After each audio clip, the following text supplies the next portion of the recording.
Can I paint your bikes for tips? The garage went dead silent for exactly 2 seconds, and then 90 grown men started laughing. She didn't flinch, didn't step back, just stood there in the middle of all that noise, 18 years old, a worn backpack on her shoulders, and a box of paintbrushes tucked under her arm waiting for them to finish. When they finally did, she opened her sketchbook and set it on the table. The laughter stopped so fast it was like someone cut a wire. Because what they saw in that book didn't look like a teenager's hobby. It looked like a ghost had come home. If this story moves you, subscribe to the channel. Drop a comment telling me what city you are watching from. I want to see how far this story travels. Now let's go back to the beginning. The summer heat in rural Arizona doesn't ask permission. It sits on your chest from the moment you step outside, heavy and absolute, the kind of heat that makes everything feel like it costs more than it should. Emma Parker had been riding Greyhound buses for 11 hours when the driver dropped her at the junction. No one was there to meet her. She hadn't told anyone she was coming. That was the point. She was 18 years old, 5'4", and weighed maybe 120 pounds if you counted the backpack. She had her mother's cheekbones and her father's eyes, dark brown, quiet, the kind that saw more than they let on. She'd heard that description her whole life from people who'd known Daniel Parker, and she'd spent most of those years trying to decide whether it was a compliment or a warning. The road from the junction to the clubhouse was 3 miles of cracked asphalt and scrub brush. She walked all of it. She heard the clubhouse before she saw it. The deep rolling growl of motorcycle engines warming up the crack of metal on metal from the garage bays, voices carrying across open ground with the particular confidence of men who had never had a reason to lower them. She'd heard that sound in her sleep for years, in the half-memories that weren't quite memories, more like impressions left over from being 5 years old and sitting on her father's shoulders while the world rumbled around her. She stopped at the edge of the lot and looked at the building. It was larger than she'd imagined, the kind of structure that had grown over decades, edition by edition, every era leaving its own marks. American flags. A mural on the east wall, faded now, but still recognizable, a skull with wings painted in the style she knew better than any other. She stood still for a long moment looking at that mural. Then she pushed open the gate and walked in. There were 93 people on the lot that Saturday. She would learn that number later. It was a regional gathering, chapters from 4 states coming together for the annual memorial ride that would leave the following morning. Some of them had been riding together for 30 years. Some were newer, in their 40s or 50s, men and women who had come up in the organization long after the story she was chasing had already become legend. Nobody noticed her right away. She was careful about that. She moved through the edge of the crowd, reading the space, watching who talked to whom and who deferred to whom and where the real weight of the room settled. Her mother had called this habit unsettling in a girl. Emma had always thought of it as practical. She found the chapter president near the main garage bay. Jack Sullivan Hammer, to everyone on the lot, was 58 years old and built like a man who had spent 5 decades doing physical work and not apologizing for it. His hair was silver gray, cropped close. His arms were covered from wrist to shoulder in ink, decades of artwork layered over each other, and his face had the particular stillness of someone who had learned long ago that most situations didn't require a reaction until you'd finished deciding what you thought about them. He was examining a fuel tank with 2 other men when Emma walked up. "Excuse me," she said. All 3 men turned. Hammer looked at her the way experienced people look at unexpected things, not dismissive, not welcoming, just neutral, gathering information. "You looking for someone?" he asked.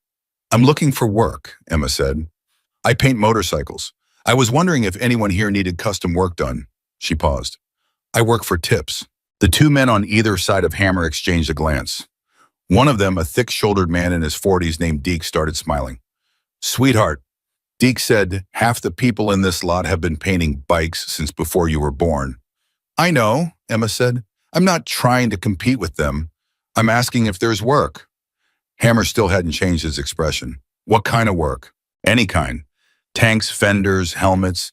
I can do portraits, landscapes, symbolic work." She shifted the backpack on her shoulder. "I can also do restoration. If something's been damaged or faded, I can match original work. Closely." Deke laughed outright at that. He called over to 3 other men nearby. "Hey kid, here says she can restore original custom work. Says she does portraits." He said it the way you'd announce a punchline you were setting up. The laughter spread fast, not cruel exactly the way laughter spreads in a crowd that's relaxed and in a good mood and happy for entertainment. Emma stood in the middle of it and waited. Hammer raised one hand slightly, not a command, just a gesture, and the noise settled. "Let me see your sketchbook," he said. Emma unzipped her backpack, took out the sketchbook, and laid it flat on the workbench between them. The laughter died completely. Hammer didn't speak for almost a full minute. He turned pages carefully with the particular deliberateness of someone who understood what they were looking at and needed to be sure they were seeing it correctly. The two men flanking him leaned in. Deke's smile had evaporated entirely. The drawings were extraordinary. That was the only word that fit. Not impressive for her age, not promising, not good, extraordinary, full stop. Motorcycle portraits rendered with a technical precision that shouldn't have been possible with pencil and charcoal. Wing designs of a complexity that required both mechanical knowledge and genuine artistic instinct. Portraits of men on bikes that captured something beyond likeness. They captured the particular quality of stillness that men carry when they've spent decades doing one thing and loving it. But it was the style that stopped Hammer cold. He knew that style. Every man over 40 on that lot knew that style. He looked up from the sketchbook slowly. "Where did you learn to draw like this?" he asked. His voice was still measured, but something had shifted in it. Emma met his eyes. "My father taught me," she said. Hammer studied her face. "Who's your father?" she told him. The name hit the garage like a stone dropping into still water, and the silence that followed spread outward in rings. Daniel Parker. The name moved through the crowd faster than Emma could track. She watched it happen the way a word travels through a group of people who all share the same reaction to it, passing from face to face like a current. Men who had been 20 feet away drifted closer without quite realizing they were doing it. Conversation stopped. Someone set down a wrench. Hammer hadn't looked away from her. "Daniel Parker," he said slowly. "Daniel Parker's daughter." "Emma Parker," she said. "I'm 18. I've been looking for information about what happened to him for 3 years. She held his gaze. "I was told some of the people who knew him best would be here this weekend. So I came." Hammer looked at her for a long time. Then he looked back down at the sketchbook.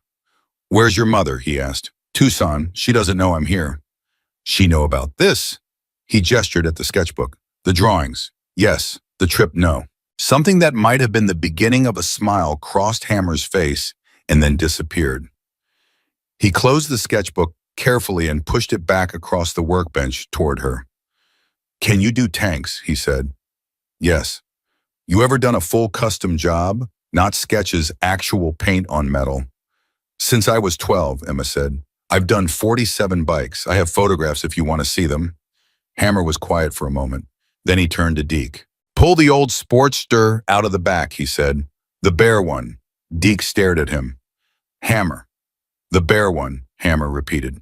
"Give her what she needs." Oiko. They gave her a stripped fuel tank and fender off a 1978 Sportster that had been sitting in the back of the garage for 2 years, waiting for someone to decide what to do with it. They gave her access to the paint supplies along the back wall, a professional setup, the kind of equipment that serious custom painters used, and they stepped back. What happened over the next 2 hours was something that most of the men there would describe differently, depending on who asked them, and all of those descriptions would be accurate. Some of them said she was fast. Others said she was slow, methodical, almost meditative. Both were true. She moved quickly when the work required speed and held absolutely still when it required stillness, and she seemed to always know which was which. Some of them said she barely looked at the metal, while she worked like her hands were operating independently of her eyes. Others said she never looked away, that her focus was total and unbroken. Both of those were true too. But what all 93 people agreed on, every single one of them, when they talked about it afterward, was the moment around the 90-minute mark when Pete Larson, 61 years old, and a member of the chapter for over 30 years, walked up to the tank where Emma was working, looked at what she was doing, and had to walk away and sit down by himself for 5 minutes. Pete had ridden with Daniel Parker, had watched him paint, had sat in this same garage 2 decades ago and watched Daniel work on a fuel tank in exactly this way, with exactly this quality of attention, making exactly these choices about color and line and negative space. He knew what he was looking at. When he came back, his eyes were red. He didn't say anything about that. He just stood behind Emma and watched her finish. When Emma set down her brush and stepped back from the tank, nobody spoke for a moment. The artwork was extraordinary, not in a way that required explanation or expertise to appreciate the kind of extraordinary that simply hits you in the chest before your brain has time to categorize it. A complex design built around the club's traditional imagery, rendered with a technical mastery that belonged to someone with decades of practice, not 2 years of serious study. But layered within the larger design, almost invisible unless you knew to look, were the details that made Pete Larson's hands shake. Hidden symbols, small and precise, worked into the negative space of the wings. Road markings embedded in the border work. A small signature flourish in the lower left corner. Not initials, not a name, just a particular curved line that functioned like a fingerprint. Daniel Parker's fingerprint. Hammer stood in front of the tank for a long time without speaking. When he finally turned to look at Emma, his face was unreadable. "Your father show you all of this?" he asked. "The symbols, the hidden marks?" "Everything I know he taught me," Emma said. "Some of it I learned from him directly. Some of it I learned from his sketchbooks after he disappeared." She paused. "He left 3 of them. My mother kept them in a box in the closet for 12 years. She gave them to me on my 15th birthday. Another pause. "I don't think she expected me to spend the next 3 years learning every mark in them." "Why did you?" Hammer asked.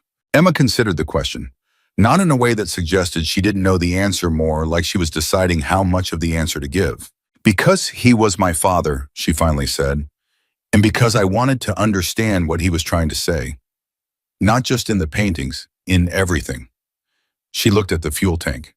"He built things into his work that most people never saw. I spent 3 years figuring out what they meant. And what I figured out is that I can't answer the rest of my questions from sketchbooks alone." Hammer studied her. "What questions?" "The ones about why he disappeared," Emma said. "Who he was to the people here. What happened on that charity ride 12 years ago?" She looked at him directly. "And why someone named Victor Langley has been trying to purchase my father's remaining artwork from my mother for the past 2 years." The name landed differently than Daniel Parker's had. Daniel Parker's name had spread warmth through the crowd, recognition, nostalgia, grief. Victor Langley's name spread something colder. Hammer's expression didn't change, but something behind his eyes shifted. "Where did you hear that name?" he said. "From my mother," Emma said. "He's contacted her 4 times in 2 years. He's offering significant money for any original work my father left behind. He claims they had a business arrangement." She paused. "My mother says she never heard my father mention him once." The garage was very quiet. "She didn't sell him anything?" Hammer asked. "No. She stopped returning his calls." Emma looked around at the faces surrounding her. 3 weeks after the last call, someone broke into our apartment. Nothing was taken. The only things disturbed were my father's boxes. Hammer turned to look at Pete Larson. Pete's jaw was set hard. "She's staying here this weekend," Hammer said. It wasn't a question. "That was my hope," Emma said. "We'll find you a room." He picked up the fuel tank, carefully examined the artwork one more time. "And tomorrow morning before the ride, you're going to sit down with me and Pete and some other people, and you're going to tell us everything you know about Victor Langley." He set the tank down. "And we're going to tell you everything we remember about your father." Emma exhaled slowly. "Okay," she said. "One more thing," Hammer said. "What?" He looked at her steadily. "Your father was one of the most important people this chapter ever had. Not because of the paintings, though God knows those were something. Because of who he was." He paused. "Whatever you came here looking for, you're going to find it. But you're also going to find things you weren't expecting. You understand me?" Emma Parker, standing in a garage full of 93 people, who all somehow knew her face before they knew her name, thought about 11 hours on a Greyhound bus, and 3 years of sketchbooks, in a box in her mother's closet, and a phone that had rung 4 times with a voice her mother refused to trust. "I understand," she said. She didn't. Not yet, but she was about to. That evening, long after the test painting was done and the crowd had dispersed to the bonfire, and the tables of food, and the long, slow conversations that happened when people who'd ridden together for decades hadn't seen each other in months, long after all of that, Emma sat alone in the small room they'd given her and opened her father's 3rd sketchbook to the last page. She'd looked at this page hundreds of times. It was different from every other page in the three book. Not a drawing, not a design study, not a technical reference. Just words written in her father's cramped, leaning hand and a date. The date was 3 days before he disappeared. She had memorized the words long ago, but she read them again now in the quiet of a room in a building her father had known, surrounded by people who had known him. What you build in secret will speak louder than anything you say out loud. The work is the truth. Protect the work. She closed the sketchbook. Outside, someone started an engine and the deep note of it rolled through the walls and into her chest. And for the first time in 12 years, Emma Parker felt something that might have been the beginning of an answer. Pete Larson showed up at Emma's door at 6 in the morning with 2 cups of coffee and the expression of a man who hadn't slept. She hadn't either. She took the coffee without a word and stepped aside to let him in. He sat down on the only chair in the room. She sat on the edge of the bed. For a moment, neither of them said anything, and the silence between them was the particular kind that exists between people who are both carrying the same weight from different ends. "I knew your father for 19 years, Pete finally said. Rode with him for 14 of those. Watched him paint for all of them. He wrapped both hands around his cup. When you were working on that tank yesterday, I had to walk away. You know why? Because it looked like his work," Emma said. "Because it was his work," Pete said.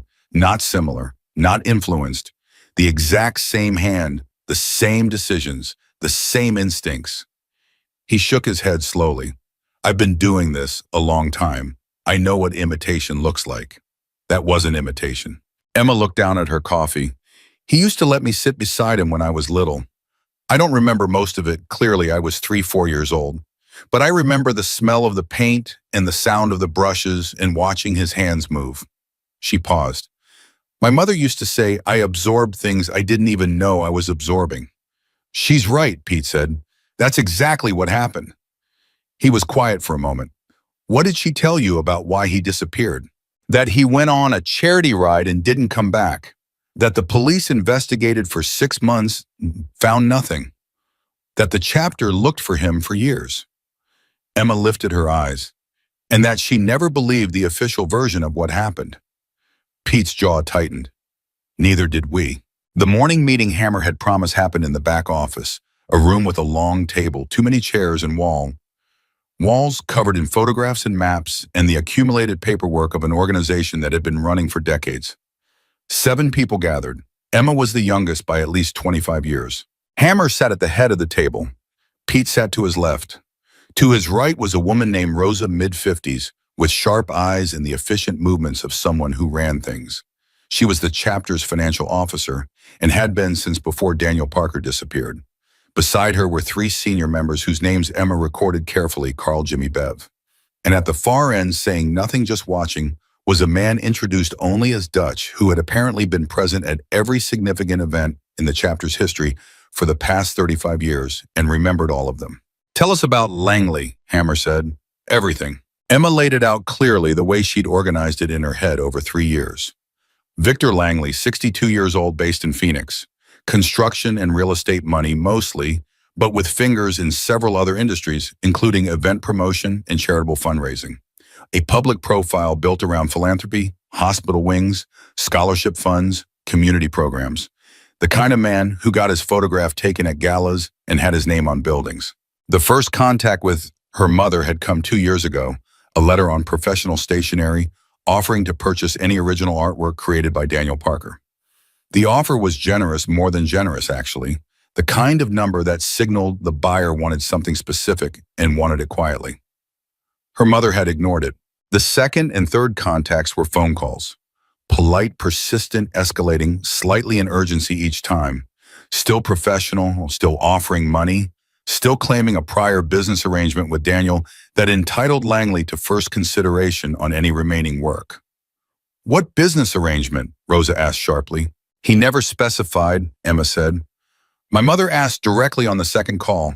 He said it was a private matter that he'd prefer to discuss in person." She paused. She declined. After the fourth contact, she stopped answering calls from numbers she didn't recognize. "And then someone broke into your apartment," Hammer said. 3 weeks after the last call, late on a Tuesday. My mother was at work, I was at school.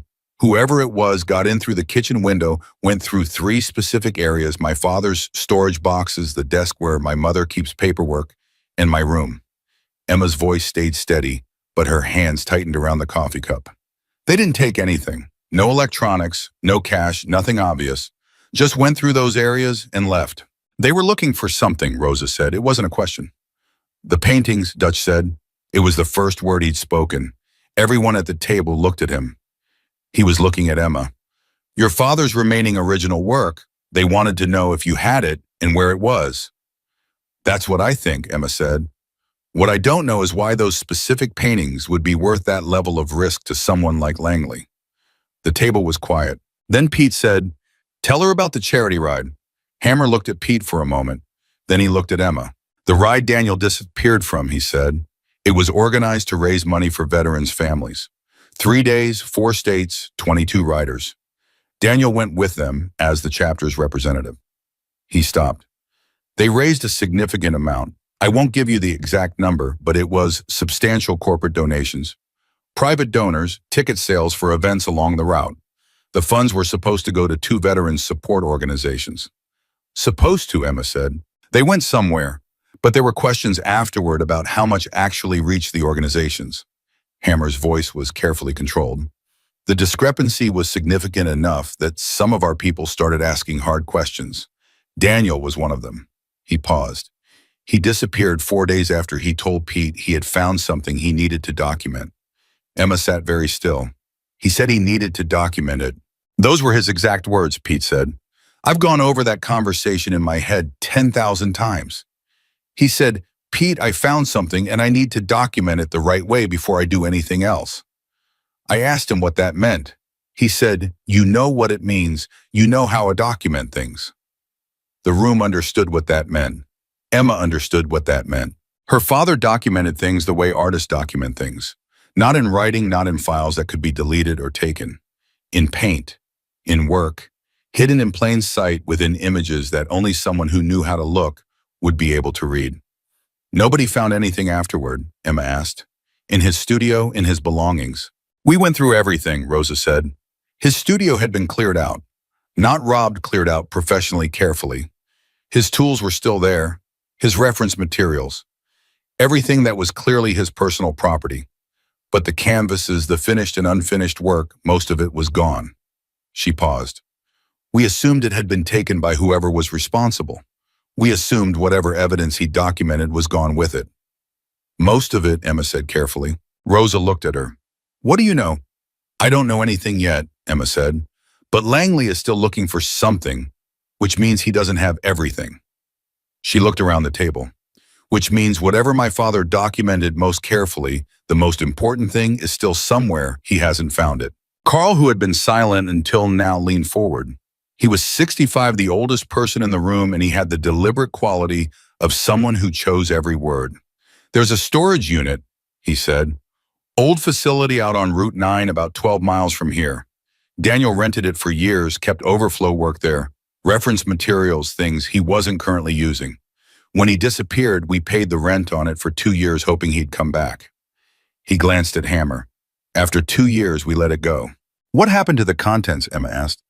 "Facility should have auctioned them," Carl said. "But the owner at the time, old man named Briggs, knew. Now Daniel knew to us. He locked the unit and left it. Wouldn't let anyone touch it." A pause. "Briggs died 4 years ago. His daughter inherited the property. She called us last year asking if we wanted to clear the unit out."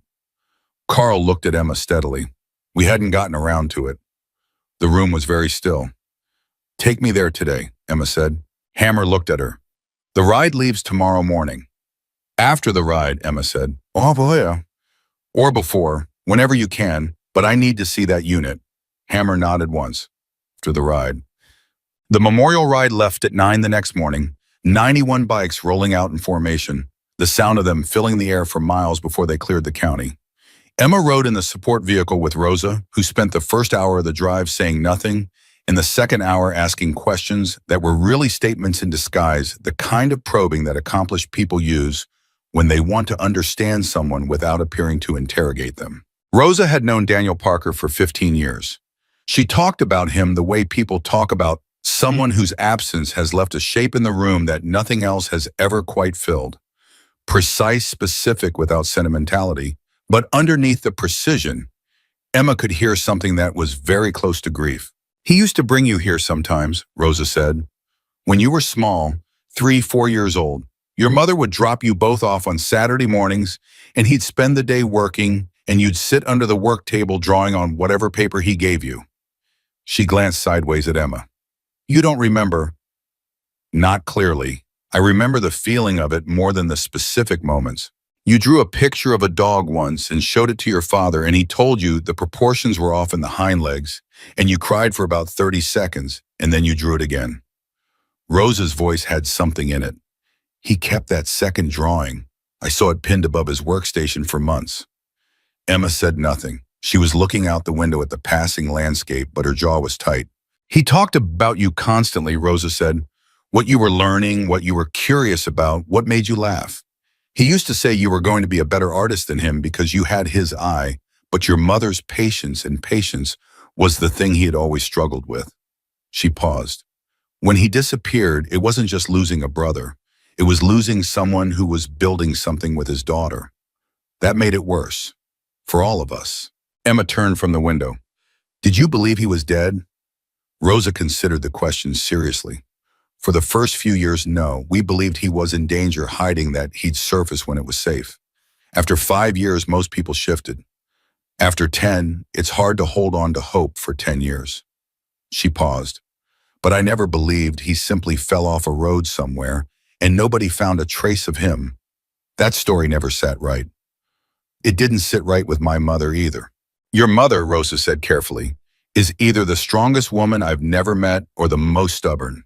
Daniel used to say she was both. Despite everything, Emma almost smiled. The ride came back in the late afternoon. 91 bikes returning in the same formation they'd left in, and there was something about watching them come back, the precision of it, the collective weight of all those years of shared road that hit Emma somewhere she hadn't expected. These were the people her father had chosen, not born to them, not assigned to them, chosen them and been chosen back. And they had held his memory for 12 years with the kind of fidelity that most people never inspired in anyone. She thought about the words in the sketchbook. What you build in secret will speak louder than anything you say out loud. He had built something in secret, and it had waited 12 years for someone with his eyes to come find it. Hammer found her after the ride wound down, while people were still milling and the noise hadn't fully settled. You ready, he said. She was. Mom. The storage facility on Route 9 was the kind of place that accumulated time visibly, a long row of metal door units behind a chain-link fence, the kind of property that asked no questions and answered none. The unit was near the back number 14 with a padlock that had been there long enough that the metal had taken on the color of the surrounding air. Carl was there with a key. He'd had it for 4 years since Briggs's daughter had called. He hadn't used it yet. Emma watched his face as he approached the door, the particular expression of a man about to open something he'd been keeping closed. The door rolled up. The smell of old paint and turpentine hit Emma first, so familiar it was almost physical. The smell of her father's studio that she remembered in her body rather than her mind. She stood in the entrance and breathed it in and didn't move for a moment.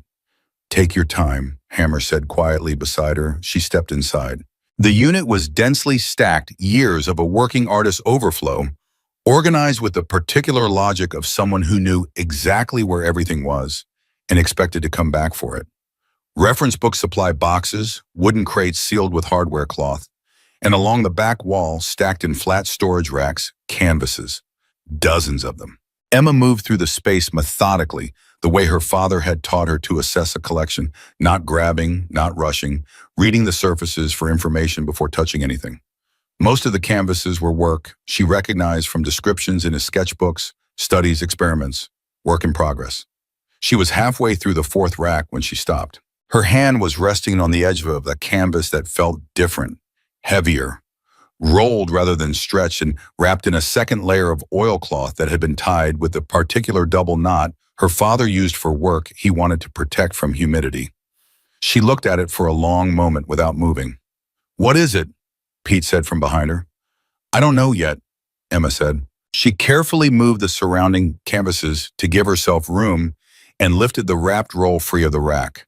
It was large, roughly 5 feet. When she set it upright, the weight of serious canvas in serious paint.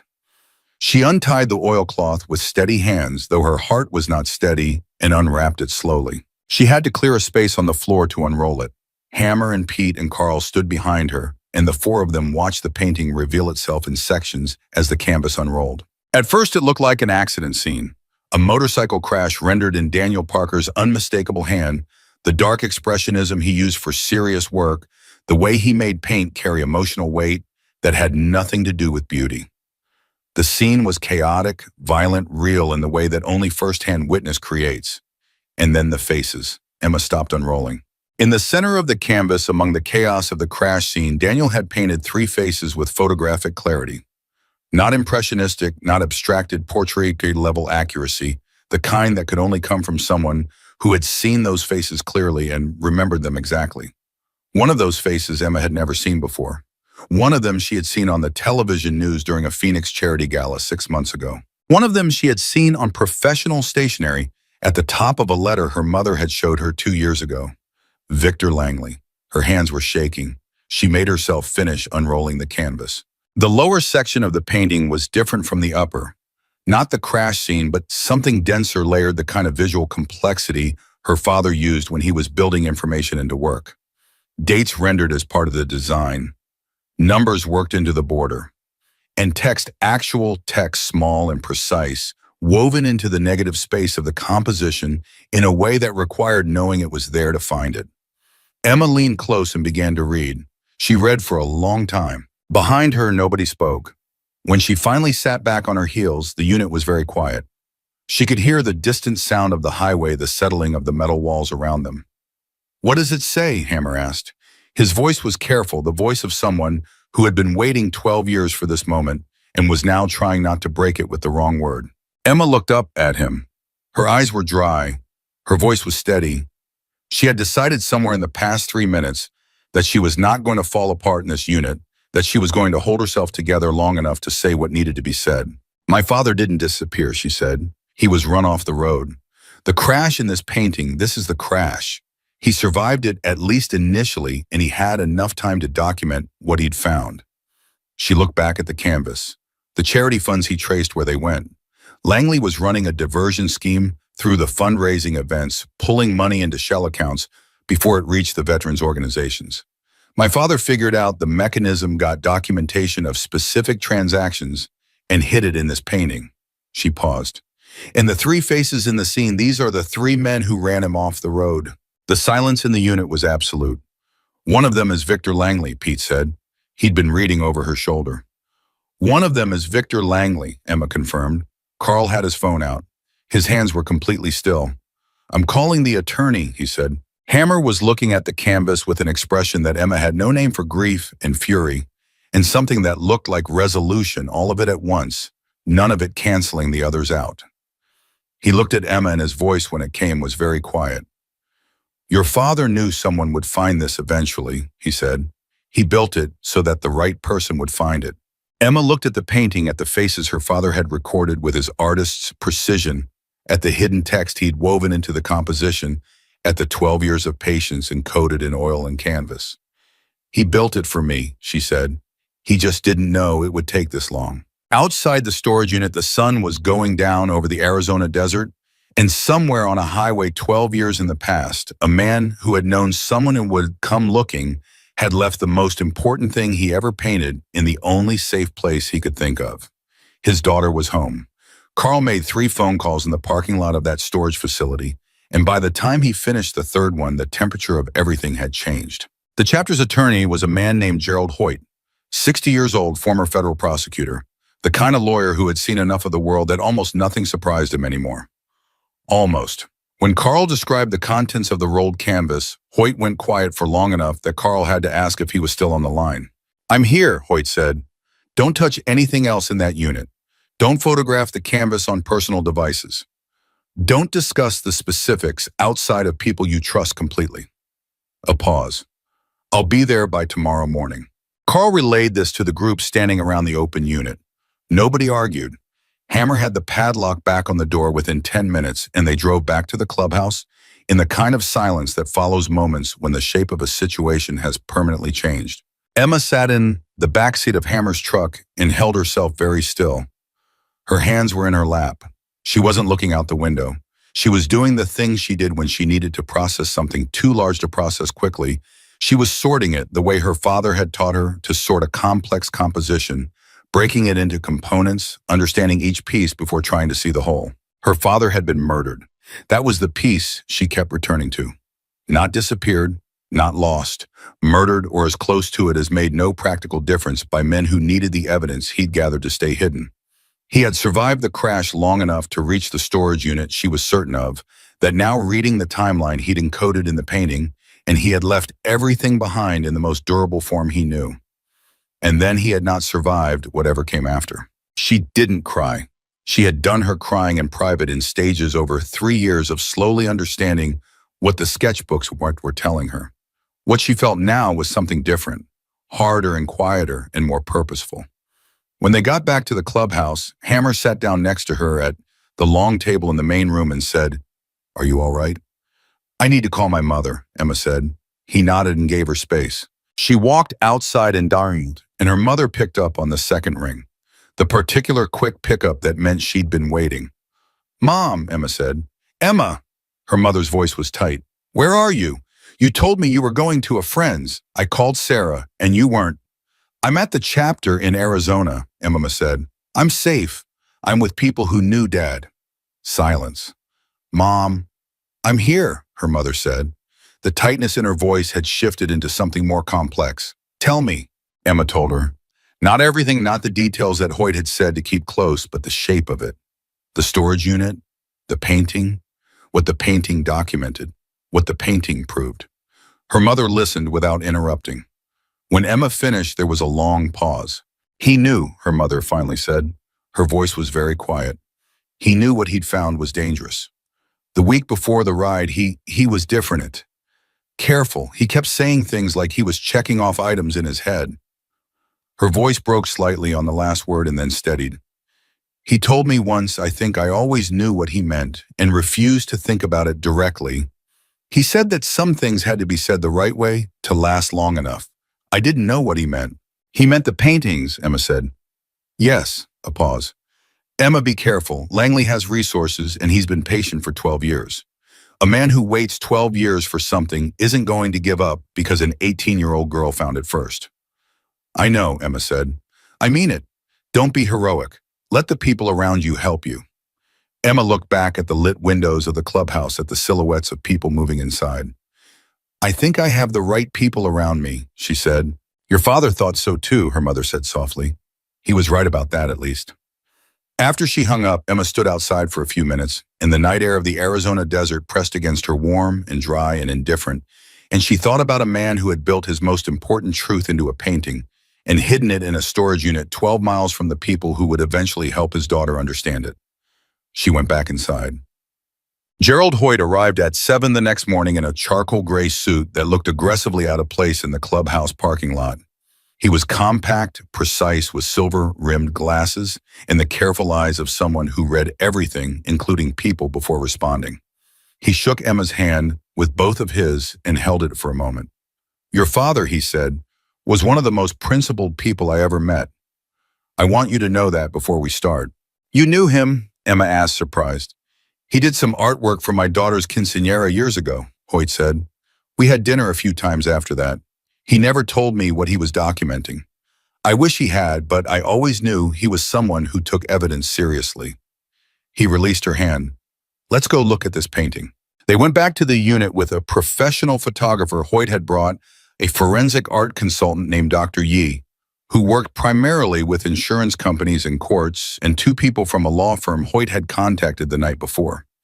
The canvas was unrolled on a clean tarp laid on the concrete floor, and Dr. Yi spent 90 minutes examining it in the particular focused silence of an expert doing serious work. Emma stood to one side and watched. Hammer stood next to her, arms crossed, not talking, which she had come to understand was his way of being present. When Dr. Yi finally straightened up, she looked at Hoyt over her glasses. "The paint chemistry is consistent with the period," she said. "I can confirm with lab analysis, but the aging signatures are right for something done 12 to 14 years ago. The embedded text is original to the painting, not added later. It's under the final glazing layer. She paused. Whoever did this knew exactly what they were doing. The text is protected. It's inside the work, not on top of it. Can it be read in full? Hoyt asked. With enhancement, yes. Most of it is already legible to the naked eye if you know to look for it. The dates and the numbers in the border work are clear. The text passages require magnification in a few places, but are intact. She looked at Emma. Did your father have a background in documentation, legal or forensic? Not formally, Emma said, but he was meticulous. He believed that if something was worth recording, it was worth recording correctly. Dr. Yi nodded slowly. He recorded this correctly. Hoyt turned to Emma. Here's where we are. The painting constitutes physical evidence of witness testimony. Your father was documenting what he observed. The financial data encoded in the work correlates with public records we can already pull, showing discrepancies in the charity fund distributions from that period. The faces in the crash scene combined with the timeline he documented give investigators specific individuals in a specific sequence of events to examine. He paused. This is not nothing. This is significant. Is it enough? Emma asked. It's enough to reopen the investigation into your father's disappearance.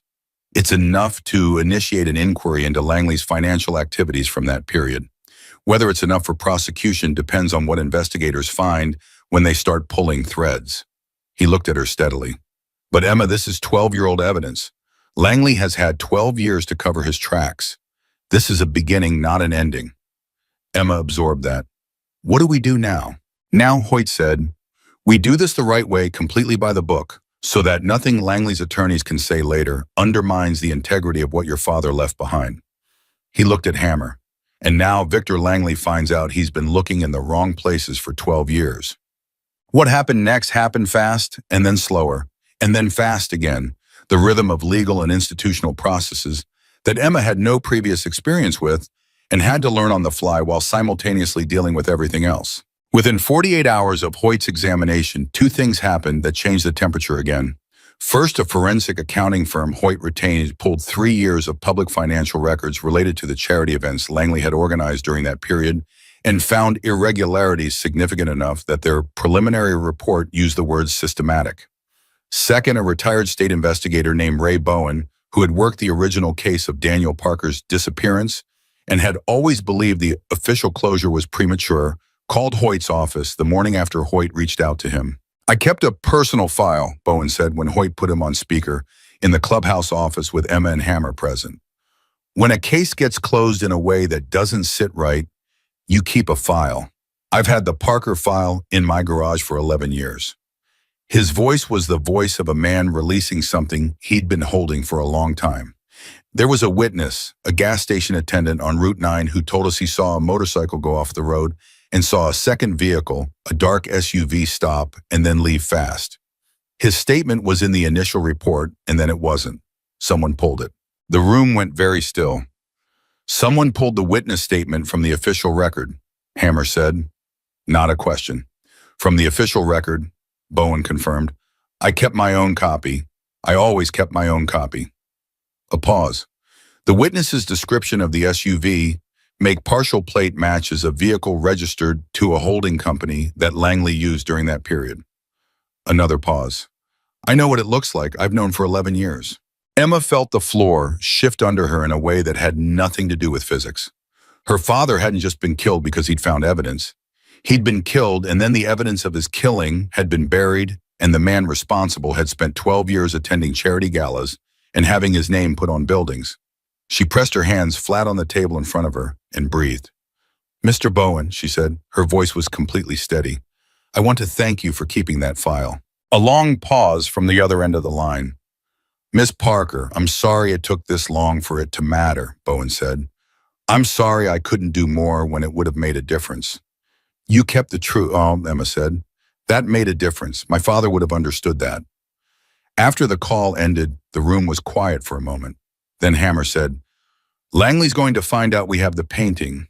It's not a question of if. How soon, Emma asked. Depends on who he has watching, Hammer said. Could be days, could be sooner. He looked at her. He's going to move. Men like him move when they feel the ground shifting. He's going to try to discredit the painting, discredit you, discredit the whole chain of custody. Let him try, Emma said. Emma, I mean it, she said. Let him try. My father built that painting to survive exactly that kind of attack. He built it to be authenticated. He built it to be read by someone who understood what they were looking at. She looked at Hammer. Dr. Yi understands what she's looking at. Hoyt understands the law. Bowen has a witness statement that was buried and survived anyway. She paused. Dad spent the last hours of his life making sure the truth was harder to kill than he was. The least I can do is trust the work he left. Hammer looked at her for a long time. You sound like him, he said quietly. Good, Emma said. She meant it. Dope. Victor Langley's first move came 2 days later, faster than anyone had expected. Not legal, not direct. Langley was too careful for that. Instead, a reporter from a Phoenix entertainment blog published a short piece questioning whether the newly surfaced artwork attributed to the late Daniel Parker was genuine, citing sources close to the art community who doubted that a teenage girl with no formal credentials could have accurately identified and authenticated complex fine art. The piece was casual, dismissive, and precisely calibrated the kind of thing that wasn't worth responding to directly, but planted just enough doubt to be useful later. Emma read it on her phone sitting in the clubhouse kitchen. Rosa was across the table watching her. He's testing how you respond, Rosa said. I know, Emma said. She set the phone down. He wants me reactive. He wants me to make a public statement, get emotional, give him something to use. What are you going to do? Emma thought about it. Nothing, not yet. She looked at Rosa. What do you know about his public reputation? The charity work specifically. Rosa's eyes sharpened. Why? Because if we go into a courtroom with a 12-year-old painting and a reopened investigation, Langley's defense is going to be reputation, community standing, philanthropy. He's going to say my father was unstable, that the painting is the obsessive work of a troubled man, that any financial irregularities were bookkeeping errors that have long since been corrected. Emma paused. We need more than the painting. We need the pattern. How many charity events did he run? How many had questions about fund distribution afterward? How many times did the questions get buried? Rosa was quiet. Then she said, give me 24 hours. Take what you need, Emma said. Rosa was back in 18. What she'd found, working with 2 other chapter members and a contact at a nonprofit watchdog organization, was not a single incident. It was a methodology, the same structure repeated across 6 different charity events over 14 years. Each one with a different name, different beneficiaries, different public profile, but the same underlying mechanism. Money raised, money diverted, organizations receiving less than publicly announced discrepancies, resolved quietly or not resolved at all. The total amount was not a rounding error. It was a number that, written down and looked at directly, made everyone in the room go silent. The veterans' families from the ride where Daniel Parker disappeared had received less than 40% of what had been publicly announced. Emma looked at that number for a long time. She thought about her father on that charity ride, talking to veterans' families, watching the donations come in, understanding over the course of 3 days what was happening to money that men and women who had served their country were depending on. She thought about him deciding he couldn't look away from it, deciding he had to document it, deciding that the right way to document it was the way he knew best. She thought about him in that storage unit, injured, running out of time, rolling a canvas as carefully as he could, and wrapping it twice and tying it with the double knot he always used for work he needed to survive. She pressed her hands flat on the table. Hoyt, she said. I'll call him, Rosa said. Tell him we have the pattern, Emma said. Tell him it goes back 14 years and crosses state lines. She looked up. Tell him it's time to stop being careful and start being loud. Rosa picked up her phone. And in that moment, 12 years after a man had hidden the truth in the most durable place he could think of, his daughter started the process of making it impossible to hide. Langley's second move came 2 days after that, and this one wasn't casual. His attorneys filed a civil claim asserting that the artwork in the storage unit constituted property subject to a contractual agreement between Victor Langley Enterprises and Daniel Parker, dating to a commission arrangement 12 years prior. The filing claimed the painting was created as part of that arrangement, and therefore ownership reverted to Langley upon the artist's death. The claim was elegant. The kind of legal maneuver that was designed not necessarily to win, but to delay, to complicate, to give the impression of legitimate dispute where there was none. It was also, Emma recognized immediately, a mistake. He just put himself in court, Hoyt said when he called Emma with the news. She could hear something in his voice that sounded very much like satisfaction. He's claiming a business relationship with your father. He's going to have to document that relationship. He's going to have to provide evidence of this commission arrangement. A pause. And when he can't because it didn't exist, the question becomes why he's claiming one. He panicked, Hammer said. He was sitting across from Emma in the office. He heard about Bowen's witness statement and he panicked. Men like that panic quietly, Emma said. This isn't panic. This is him thinking he can still win on paper. She looked at Hoyt's number on her phone. He doesn't know what we have from Rosa. He doesn't know about the 14-year pattern. He thinks this is still about one painting. She called Hoyt back. Gerald, she said, when you respond to that filing, I want the 14-year financial pattern in the response. All 6 events, but all 6 discrepancies. Full documentation from the watchdog organization. She paused. I want it public record before he realizes how much we found. Hoyt was quiet for a moment. That's aggressive. My father was aggressive when he had to be, Emma said. He didn't run from what he found. He documented it. She paused. I'm his daughter. Another pause. I'll have the response filed by end of week, Hoyt said. After she hung up, Hammer looked at her across the table. His expression was the one she'd come to recognize, not quite a smile, but something in that direction. He thought you were going to be easy, Hammer said. He thought I was an 18-year-old girl with a sketchbook, Emma said. Same mistake they all made day one, Hammer said. Emma thought of the garage, the laughter, the 90 seconds of noise, before she'd opened the sketchbook and the room had gone quiet. Yes, she said. It is. Hoyt filed the response on a Thursday, and by Friday morning, Victor Langley's attorneys had gone quiet in a way that was louder than anything they'd said before. Emma knew what that silence meant. She'd watched enough of her mother's difficult situations resolve or not resolve to understand that when the other side stops talking publicly, they're talking privately at a very high volume. Langley was regrouping.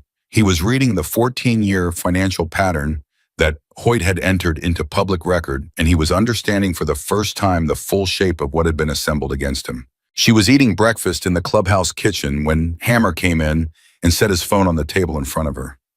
He hired Marcus Webb, Hammer said. Emma looked at the name on the screen. Marcus Webb, senior partner at Webb Carver, in Associates Phoenix's most prominent civil litigation firm, the kind of attorney whose involvement in a case was itself a statement. His client list included 2 governors, a senator, and a Fortune 500 company that had successfully buried an environmental liability case that should have cost them hundreds of millions. He's not trying to settle, Emma said. No, Hammer said. He's going to war. She set down her coffee cup. Good. Hammer looked at her. Emma Webb is very good at what he does. His strategy is going to be destruction. Not of the painting, not of the evidence of you, of your credibility, your motives, your relationship to your father. He's going to make this about whether an 18-year-old girl with no formal training and an obvious emotional investment can be trusted as the source of a 12-year-old canvas that conveniently implicates a prominent community figure. He paused. He's going to be brutal. I know, Emma said. You've never been in a courtroom. My father never ran from what he found, Emma said. He documented it and trusted that the truth was harder to kill than the people trying to bury it. She looked at Hammer steadily. I'm not running. Hammer studied her for a long moment. Then he picked up his phone and made a call. Emma didn't know who he called first. Later, she would find out he made 11 calls that morning before 9 o'clock. Every one of them was to a chapter officer, a senior member, or a long-term brother who had known Daniel Parker. Every call was brief. Every call ended with the same 2 words. We're in. Gerald Hoyt held a strategy meeting 2 days later in a conference room at his firm. Emma sat at the table with Hammer, Pete, Rosa, Carl, Dutch, and Ray Bowen, who had driven 4 hours to be present. Also present were Dr. Yee, the forensic accounting firm's lead analyst, a quiet, methodical woman named Sandra Chu, who communicated exclusively in facts and had the effect of making every room she entered feel more serious, and two attorneys from the Veterans Advocacy Organization that had been one of the intended recipients of the diverted charity funds. That last edition had been Rose's idea, and it was the one that changed the character of everything. Because the moment the Veterans Organization entered the picture, this stopped being a story about one painting and one man's disappearance and became something significantly larger. The organization has standing, one of their attorneys said. She was mid-40s, direct with the compressed energy of someone who had been fighting underfunded battles for a long time and had learned to be efficient about it. The funds diverted from their allocation over 6 events represent a quantifiable harm. We can join the civil action, which changes the scope of what Langley's attorneys are looking at and significantly expands the discovery process. Meaning, Emma asked. Meaning we can compel financial records going back 14 years. Not just the charity events, the full structure of the entities Langley used to move the money. Every shell company, every holding account, every transfer. She paused. What your father documented was the skeleton. Discovery builds the body around it. Hoyt nodded. Webb is going to try to narrow the scope of the case as much as possible. Keep it focused on the painting's authenticity and Emma's credibility. We expand the scope every time he tries to narrow it. We make this about the full 14-year pattern every time he makes it about one canvas. He'll claim delay, Webb's strategy being anticipated by Hoyt. He'll say 14-year-old financial matters are beyond the statute of limitations. Criminal fraud has no statute of limitations in this state when the fraud is ongoing, the veteran's attorney said flatly. And the most recent event we've documented was 4 years ago. She let that land. He didn't stop. He slowed down, but he didn't stop. The room absorbed that. Emma looked at Sandra Chu. Is that confirmed? Confirmed and documented, Chu said. The 4th event in the pattern is 18 months ago, small compared to the earlier ones. But the mechanism is identical. She paused. Either he believed he was completely safe or he couldn't stop. Possibly both. Emma thought about a man who had attended charity galas for 12 years and had his name on buildings and had called her mother 4 times and had broken into their apartment and had never not once stopped. She thought about what that kind of certainty cost and what it revealed about the person carrying it. He thought my father's evidence died with him, Emma said. Yes, Hoyt said. And when my mother started getting calls, he assumed she had something but didn't know what she had. That's the logical reading. He thought he had time, Emma said. He thought he could acquire the paintings, quietly eliminate the evidence, and keep going. She looked around the table. He didn't know about the storage unit. Nobody knew about the storage unit except Carl, Hammer said. And Carl never told anyone what was in it because Carl never opened it. Carl, for his part, said nothing. His jaw was tight in the particular way of a man who was carrying something heavy and choosing not to put it down yet. Carl, Emma said quietly. He looked at her. You kept the key for 4 years, she said. You kept the rent paid for 2 years before that. You didn't let anyone touch it. She paused. You were waiting. I didn't know what I was waiting for, Carl said. His voice was rough. I just knew that unit was Daniel's, and it wasn't right to let it go. He looked down at his hands. Turns out I was waiting for you. Nobody said anything for a moment. Then Hoyt cleared his throat gently and brought the meeting back to the work that needed doing, because that was what Gerald Hoyt did, and because the work was the only way through. Marcus Webb's first major move came 8 days after Langley retained him, and it was exactly what Hammer had predicted, precise, sophisticated, and aimed directly at Emma. Webb filed a motion challenging the chain of custody of the painting and simultaneously released a statement to several Phoenix media outlets describing Emma Parker as a grieving young woman with understandable but misplaced emotional motivations, who had arrived at a private organization's property under false pretenses, accessed a storage facility without authorization, and now seeks to use unverified artwork to make serious accusations against a respected community leader. The statement was 3 paragraphs long and contained no specific legal argument. It was entirely designed to shape a narrative before the facts could be established. Emma read it twice, then called Hoyt. I want to respond, she said. Emma, not publicly, not to the media. She paused. I want to paint. Hoyt was quiet for a beat. What? I want to demonstrate formally and on record that I can produce work consistent with my father's authenticated style. Not to prove ownership, Dr. Yi has that. To destroy the premise that my identification of his techniques is emotional guesswork. Her voice was even. Webb's argument rests on the idea that I can't reliably recognize my father's work. I want to remove that argument before it reaches a judge. Hoyt was quiet for a moment. That's smart. My father taught me to build arguments you can hold in your hands, Emma said. Let me build this one. 2 days later, in the presence of Dr. Yi, two additional forensic art consultants retained by Hoyt and a notary, Emma Parker, sat down at a work table in the chapter's garage and painted. She worked for 4 hours. She produced two pieces, one in her own developing style, distinct and personal, and one executed in deliberate, faithful reproduction of her father's documented techniques, using the same methods, the same hidden structural choices, the same embedded signatures that Dr. Yi had cataloged from the storage unit canvas. The three consultants examined both pieces for 90 minutes afterward. Their consensus was unambiguous.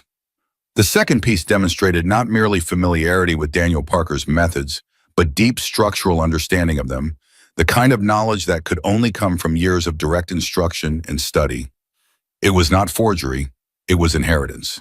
Webb loses the credibility argument, Hoyt said when he reviewed the consultant's preliminary findings that evening. He can't claim you don't know what you're looking at. The record now shows you absolutely know what you're looking at. He paused. He's going to pivot to something else. I don't know what yet. I do, Emma said. Oh, he's going to go after the chapter, Emma said.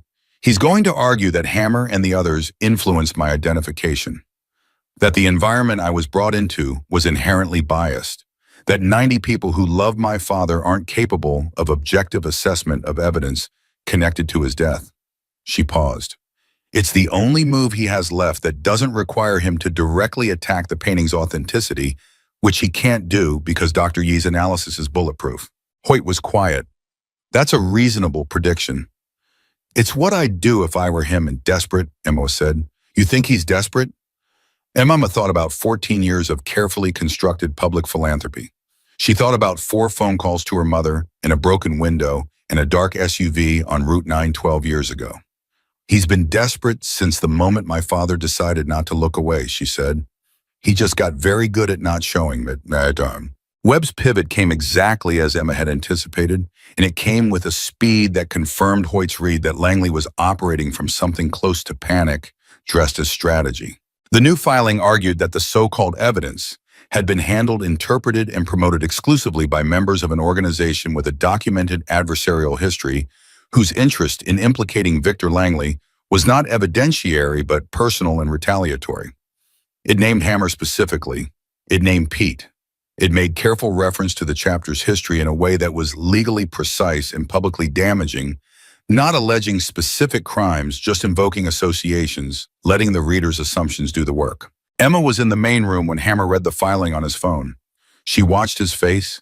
He read it without expression, the same way he'd read everything completely from beginning to end before deciding what he thought.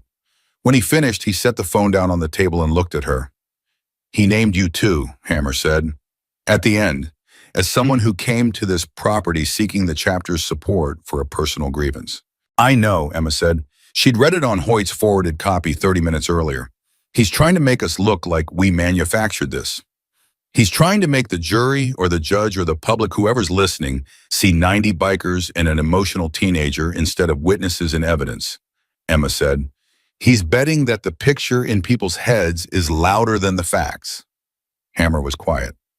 He's wrong, Emma said, and I want to show him why. She looked around the room at the people who happened to be there. Pete, Rosa, Carl Dutch, Deke, and 6 or 7 others she'd come to know over the past weeks.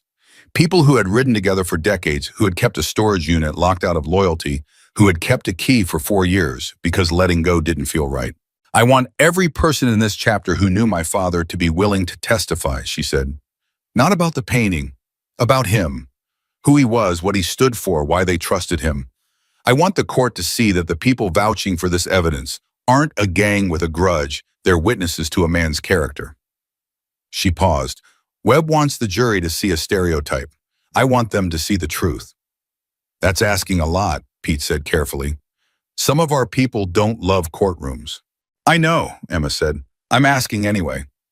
She looked at Hammer. He looked back at her for a long moment, the same steady assessment he'd given her in the garage on the first day when she'd been a skinny 18-year-old with a sketchbook and a question and nothing else. Then he said, "I'll talk to everyone." It took 4 days. Not because people were reluctant, that was what surprised Emma. It took 4 days because there were a lot of people and Hammer was thorough, and he wanted every single person who agreed to testify to understand exactly what they were agreeing to and exactly how Webb's attorneys would approach them. He wasn't asking for heroes. He was asking for witnesses who understood what witnessing cost. By the end of the 4th day, he had 47 yes answers. Not 90, not everyone, but 47 people who had known Daniel Parker in different ways and different capacities and were willing to stand in front of a court and say so. Emma heard the number and had to leave the room for a few minutes. When she came back, her eyes were dry, but Pete was watching her with the careful attention of someone who had been watching her for weeks and had started to understand her the way you understand people when you spend enough time paying attention. "He'd be proud of you," Pete said quietly. "I want you to know that." "I hope so," Emma said.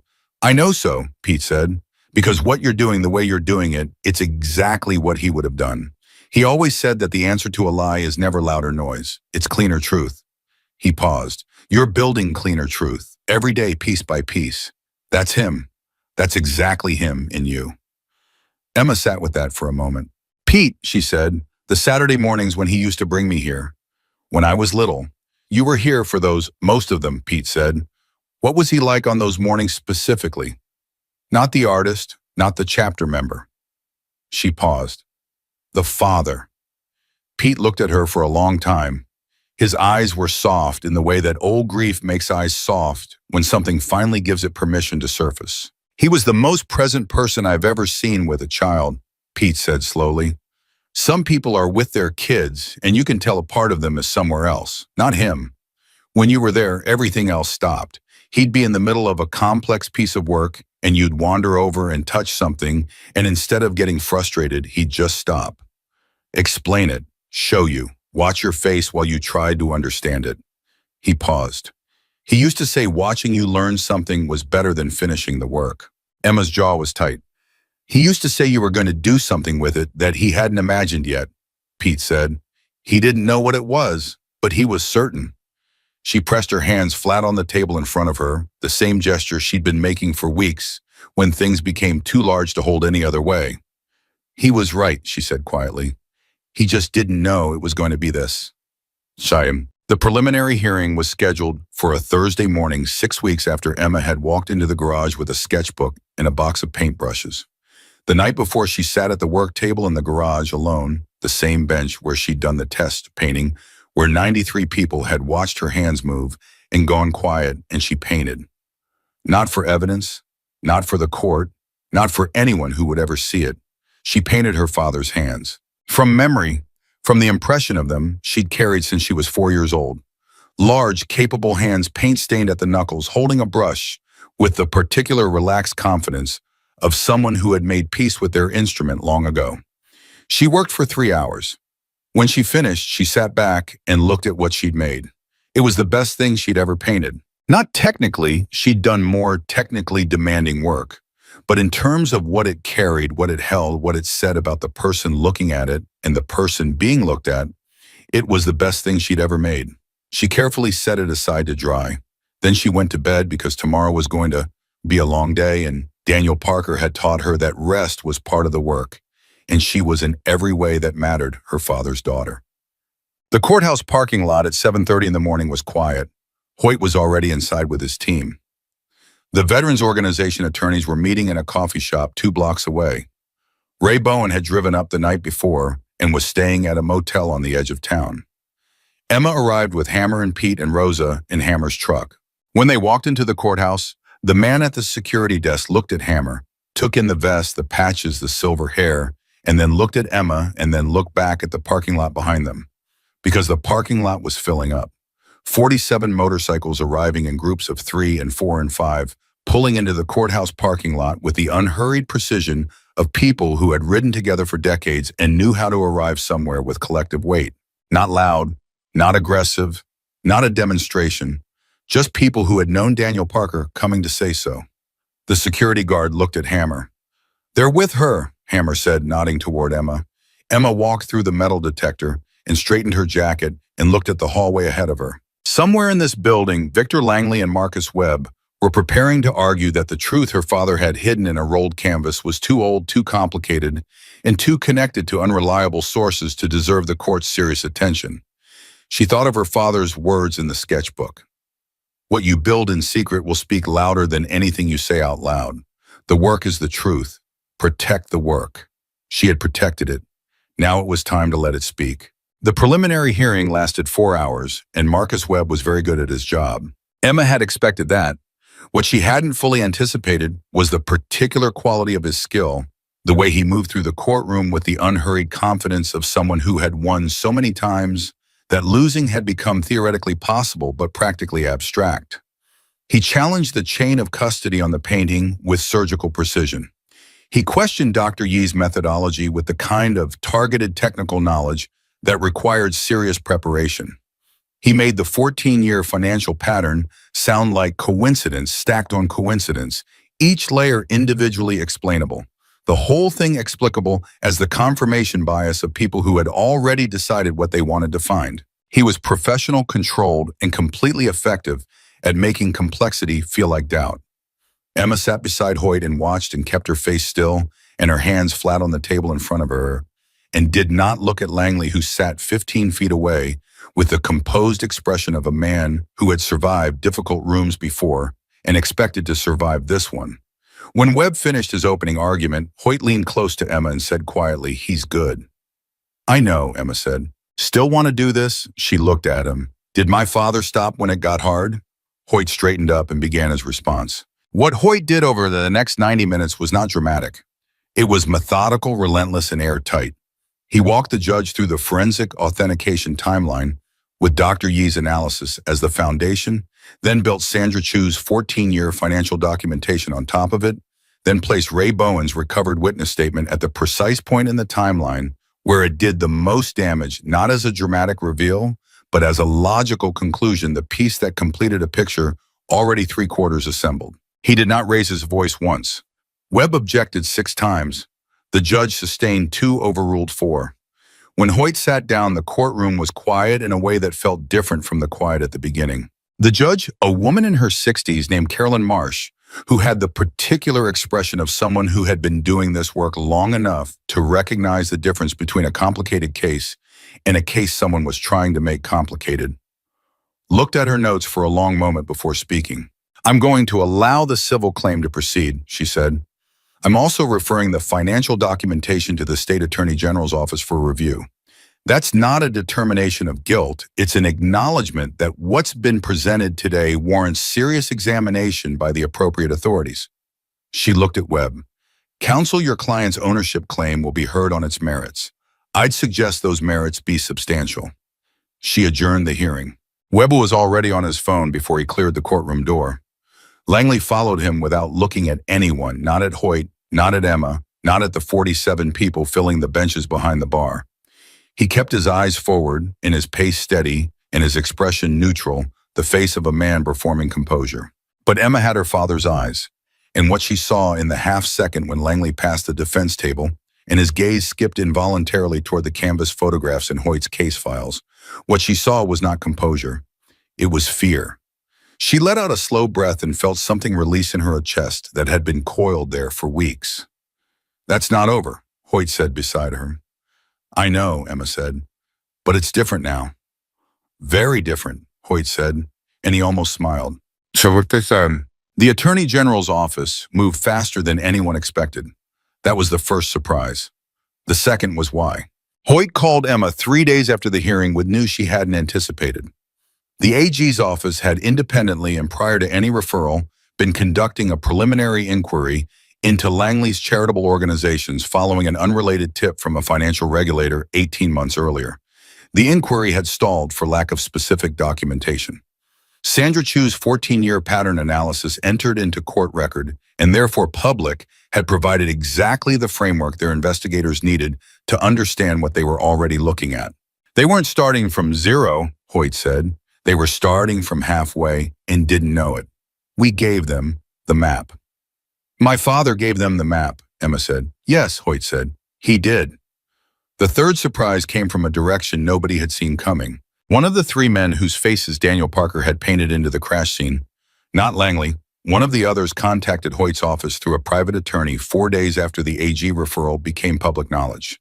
He was 61 years old, had been living under a different name in New Mexico for 9 years, and had apparently been waiting for exactly this kind of moment with the particular exhausted readiness of someone who has been carrying a secret so long that the prospect of putting it down feels more like relief than surrender. He wanted to talk. Hoyt called Emma immediately. He's willing to provide a full statement. The crash, the planning before it, the conversations with Langley, everything. His voice was careful. Emma, this is the testimony that makes the criminal case, not just the civil claim, actual criminal prosecution. If what he's offering is what he says it is, when, Emma said. He wants to meet next week. Neutral location, his attorney present, ours present. Preliminary conversation to establish scope before anything formal. Emma was quiet for a moment. She was thinking about 12 years, about her mother's face when she'd called from Arizona, about a storage unit on Route 9 that had been locked since before she was old enough to understand why. Tell him yes, she said. And tell him my father documented what happened because he believed the truth was worth protecting, regardless of the cost. She paused. If this man has been carrying this for 12 years, he already knows that cost. He doesn't need a lecture from me. Hoyt was quiet for a beat. You're sure? I'm sure, Emma said. The meeting happened on a Tuesday in a conference room in Flagstaff Neutral Ground, halfway between everything. The man's name, his real name, was Thomas Guidry. He was thin gray with the careful movements of someone who had been living carefully for a long time. He sat across from Emma and looked at her and then looked away and then looked back, and when he spoke, his voice had the quality of something that had been compressed under pressure for so long that the release of it sounded almost physical. I've seen your father's painting, he said. My attorney showed me the photographs from the court filing. He stopped. He got it right. Every detail. He had maybe 40 minutes in that storage unit before he couldn't anymore. His jaw worked. 40 minutes and he got every face right. He was always exact, Emma said. Guidry looked at his hands. I didn't want to be there. I want you to know that not because it changes anything, it doesn't. I know it doesn't, but because I've needed to say it to someone for 12 years. He looked up at her. I was in debt to Langley. Serious debt. He told me it was just to run the car, that it was just to make sure Parker didn't reach anyone before Langley could manage the situation. His voice broke slightly. He said managed. I believe that meant something different from what it meant. Emma said nothing. She kept her face still and her hands flat on the table. When I understood what had actually happened, it was too late to undo it, and I was too scared to confess it and too implicated to walk away. Guidry pressed both hands flat on the table. I've spent 12 years being scared, and I am tired. I am so tired of it. He looked at Emma directly. I'll tell the investigators everything. Dates, conversations, Langley's instructions, what I saw, what I did, everything. His voice was very quiet. It won't bring him back. I know that. No, Emma said. It won't. But it's what I have, Guidry said. Emma looked at him for a long moment, at a man destroyed from the inside by something he'd chosen not to choose, but had failed to stop. And she felt something complicated move through her that wasn't forgiveness and wasn't fury and wasn't absolution. It was something more like recognition, the recognition of what fear costs when you let it run long enough. Give your statement, she said. Tell the truth completely. That's what he would have wanted. She paused. That's all he ever wanted. Guidry nodded once and his attorney began taking notes, and outside the conference room window, the Arizona afternoon was bright and indifferent and going on regardless, the way afternoons do. Victor Langley was arrested on a Wednesday morning 8 weeks after Emma Parker had walked into a garage with a sketchbook and asked if she could paint motorcycles for tips. The charges were substantial fraud, conspiracy, obstruction of justice, and one count connected to the events on Route 9 12 years prior that the prosecutor's office had been building carefully since Guidry's statement. Langley's attorneys were present at the arrest, which meant he'd known it was coming, which meant the fear Emma had seen in his eyes at the courthouse had been fully realized in the weeks since. Emma heard about it from Hoyt, who called at 7 in the morning with the quiet satisfaction of someone who had been doing this work for 30 years and still felt the particular weight of a moment like this. It's not the end of the process, Hoyt said. There's a long road between an arrest and a verdict. You understand that. I understand, Emma said. But the painting is entered into evidence. Guidry's statement is on record. Bowen's recovered witness statement is on record. Yen, Chu's financial analysis is on record. He paused. Your father built something that survived 12 years and the best attorney money could buy. I want you to sit with that for a moment. Emma sat with it, though. She was in the garage when she got the call at the workbench, where she'd been spending most of her mornings lately, not because anyone had asked her to, but because the work was where she felt most like herself, most like the person her father had been building toward, something without knowing what the something was. She set the phone down and picked up a brush and held it without moving for a moment. Then she put it down again and called her mother. Her mother picked up on the first ring this time. I heard, her mother said before Emma could speak. Her voice was something Emma had never quite heard from her before. Not relief, not grief, not triumph. Somewhere between all three in the place where complicated things live when they've finally been allowed to be complicated. Rosa called me 10 minutes ago. Mom, Emma, her mother's voice was very steady. He knew you'd find it. I want you to know that I think he knew. Not consciously, not with a plan, but somewhere in him when he rolled that canvas up and wrapped it twice and tied it with that knot he always used. She stopped. He knew. Emma closed her eyes. I think so too, she said. They were quiet together for a moment, the two of them across a phone line from Tucson to a garage in rural Arizona, carrying the same weight from different ends the way they always had.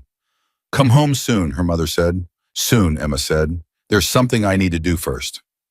The memorial ride was Hammer's idea, and it came together the way things come together in a community that has been waiting for permission to grieve properly, fast, organic, and larger than anyone had planned for. It was scheduled for a Saturday in late October, 6 months after Emma had first walked through the gate. What had been intended as a chapter event became something else entirely when the word spread.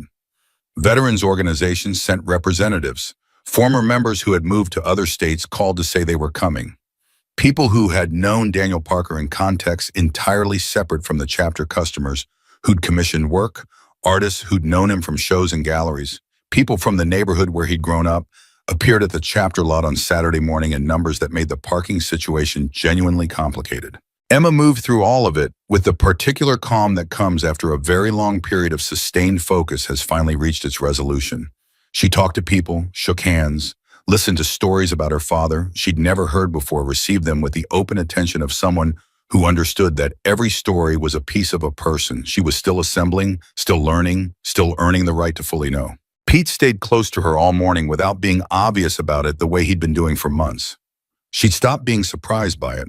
She'd started being grateful for it in a way she didn't always know how to say. Rosa had organized the catering and the logistics with the precise efficiency Emma had come to expect from her. And at one point in the morning, Emma caught Rosa watching her from across the lot with an expression that was very close to the expression Emma's mother sometimes wore. The expression of a woman watching someone she's decided to look out for and has stopped trying to explain. Dutch said nothing all morning as usual and was somehow present everywhere as usual. Carl arrived late and parked at the far end of the lot and stood by himself for a few minutes before Emma walked over to him. He looked at her when she approached, and his jaw was doing the tight thing again. You kept the key, Emma said. I kept the key, he said.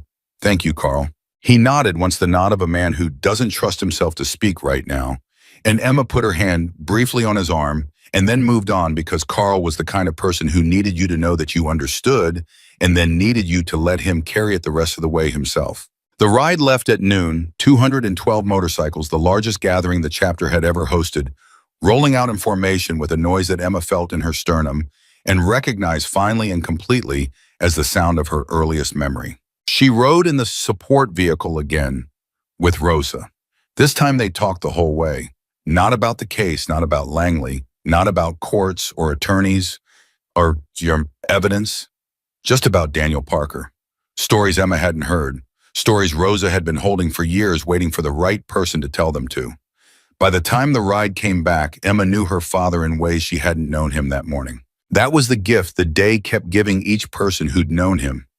adding one more piece, one more specific true thing, building a person out of accumulated testimony, the way her father had built truth into accumulated paint. At the end of the event, when the crowd had gathered in the main lot and the food had been eaten and the stories had been told and the light was doing what late October afternoon light does in Arizona, long and amber, and particular Hammer stepped up onto the back of a truck bed and called for quiet. The crowd settled. "Most of you know why we're here," Hammer said. He didn't use a microphone. He didn't need one. His voice carried the way voices carry when the person using them has everyone's full attention. Daniel Parker was a brother, an artist, a man who found the truth when it was inconvenient to find it and documented it when it was dangerous to document it and trusted that someone would eventually come looking. He paused. Someone came looking. He looked at Emma standing at the edge of the gathered crowd. "She's been with us for 6 months now," he said. "She walked in here with a sketchbook and her father's hands and her father's eyes and more courage than most people twice her age will ever find." Another pause. "She asked if she could paint our bikes 4 tips." A sound moved through the crowd, not quite laughter, not quite tears, something in between that was uniquely human. "We owe her something better than tips," Hammer said. "So tonight she's going to show us something she's been working on for the last 3 months. And after that, anyone who wants to say something about Daniel Parker can say it." He stepped down from the truck. Emma. Emma walked to the center of the lot where a large canvas had been mounted on a frame that Deke and 2 other members had built and positioned facing the crowd. It was covered with a black cloth. She stood in front of it and looked at the 200 people looking at her. She thought about what to say. She decided not to say anything. She reached up and pulled the black cloth free. The crowd went silent so completely that the sound of the cloth falling was audible. The painting was large, 8 feet by 5 feet, the biggest thing Emma had ever made. She had worked on it every evening for 3 months in the garage, after everyone else had gone alone with the work the way her father had taught her to be alone with the work. It showed a highway, not a specific highway. The highway, the one that exists in the imagination of everyone who has ever understood that the road is not a metaphor, but a truth. And on that highway, rendered with every technique her father had taught her and everything she had learned since 90 riders moving forward together. At the front, slightly ahead of the rest, rode a man with large, capable hands and dark brown eyes, and the particular posture of someone who had made peace with the road he was on. Behind him, very small on a tiny bicycle with training wheels, a blonde girl in a yellow jacket pedaling hard to keep up. Halfway down the highway, further along, the same girl, older now, 17 or 18, riding something real riding beside him. And above all of them, painted in the clear, precise letter forms her father had taught her, 4 words. Family is the road. That was all. No period, no elaboration. Just the truth stated simply in the way that simple, true things withstand everything. Pete made a sound beside her that he immediately tried to contain and couldn't. Deke turned away and faced the other direction for a moment. Dutch, who never showed anything, pressed the back of his hand to his mouth and looked up at the sky. Hammer stood very still, looking at the painting, and Emma watched him find the man at the front of the highway and look at him for a long time, and whatever passed across Hammer's face in that moment was between him and Daniel Parker, and Emma had the grace to look away and let it be private. The crowd was quiet for a long time. Not the silence of people who don't know what to say. The silence of people who have been given something that requires a moment to receive properly. Then the first person started clapping. Then the second. Then it was everyone all at once, and Emma stood in the middle of it and felt it move through her, and she thought about 11 hours on a Greyhound bus, and a sketchbook, and a box of paintbrushes, and the particular way her father had always tied a double knot on work he needed to last. She had lasted. The work had lasted. The truth had lasted. Rosa appeared at her shoulder and said nothing. Just put her hand briefly on Emma's back, the gesture of a woman who understood that some moments don't need words. Pete came to stand on her other side. Carl materialized at the edge of her vision. Dutch was there, and Deke and Jimmy and Bev and all the rest of them assembled around her the way they had assembled around her father for 20 years, without announcement, without ceremony, simply because that was what they did for their own. Hammer walked over and stood in front of her. He looked at her the way he'd looked at her that first day in the garage over the sketchbook. Complete attention, complete assessment, the full weight of a person who took nothing lightly. You came here for answers, he said. I did, Emma said. Did you find them? Emma looked at the painting at the highway, at the riders, at her father at the front of all of it, and herself behind him and beside him, and the four words above them that said everything that needed to be said. I found more than answers, she said. I found what he was trying to tell me. What was that? Hammer said. Emma looked at him. At all of them. At the 200 people standing in the late October light in an Arizona lot. People who had kept a storage unit locked out of loyalty and a key in a drawer for 4 years, and a file in a garage for 11 years, and a memory alive for 12 people who had ridden beside her father and were now standing beside his daughter, because that was simply what you did for your own. Because the road didn't end at the last person who walked it, because what you built in love and honesty lasted longer than the people trying to bury it. He was trying to tell me, Emma said quietly, that he never really left. Nobody spoke. The amber light held everything still for one long moment, the painting, the crowd, the late afternoon, the 12 years of absence that had become in 6 months, and through the work of many hands, something closer to presence than anyone had expected to find. And in that moment, 200 people who had known Daniel Parker or learned to know him through his daughter understood something true and complete and final. He had painted the truth into everything he touched, and the truth given enough time and the right pair of hands always finds its way home.